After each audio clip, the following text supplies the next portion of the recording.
kapuso, subay sa taliabot nga 24th Tuna Festival sa General Santos City at umakauban ng Tuna Festival Director from General Santos City Chamber of Commerce and Industry Incorporated aron isgutan ang pagpangandam nga ginabuhat sa atong lokal nga kagamahanan kalabot sa maong event. Let's welcome Engineer Joel Inabangan. Hello Engineer, welcome sa At Home with GMA Regional TV. Engineer Joel, unsang pagpangandam ba ang ginahimo karon sa Gensan Chamber of Commerce kalabot sa taliabot nga Tuna Festival? For now, it's about 2 weeks more to go before the Tuna Festival.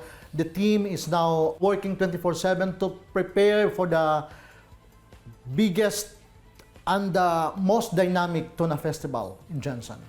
Engineer Joel, pwede ba na mo masayran nga no ang Gensan Chamber of Commerce and Industry Incorporated ang magdumala sa maong festival? Gensan Chamber bid it out for the Tuna Festival because we believe that event like that is both an animator of the city's destination, attractiveness, and the key marketing proposition in the promotion of General Santos City. And Gensan Chamber of Commerce, being a catalyst to the city's economic development, we are mandated to promote the city's event that would speak out its cultural dynamism, social attractiveness, and hospitality for the investors to be enticed to come in. Unsa ba ang mamahimong konsepto or tema karong tuiga sa Tuna Festival? It is somewhat an event that would speak out the nostalgic events before with the theme Fiesta ng Karagatan, ibalik ang saya at sigla. Engineer Joel, unsa ba ang tan-aw nimo nga matabang niini sa ekonomiya sa General Santos City labi pa nga naapata karon sa pandemya? Yes, of course, because for the last 2 years, we've been inside the house because we are afraid of going out due to pandemic.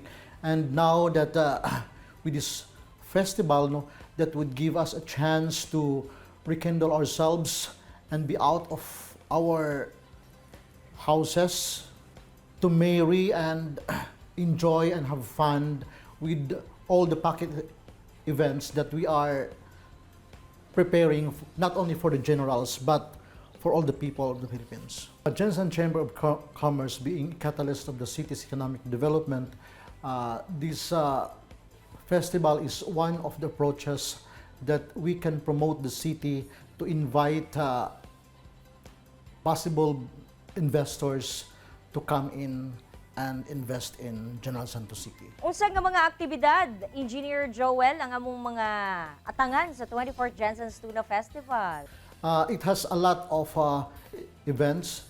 There is Miss Gensan, the float parade during the opening, and street dancing, and the night markets, and all non-traditional events that we are putting in line for the generals to enjoy and have fun. It's a contemplated features of modern, non-traditional, innovative, and enhanced. Alright, ato silang imbitahan ang atong mga kapuso viewers.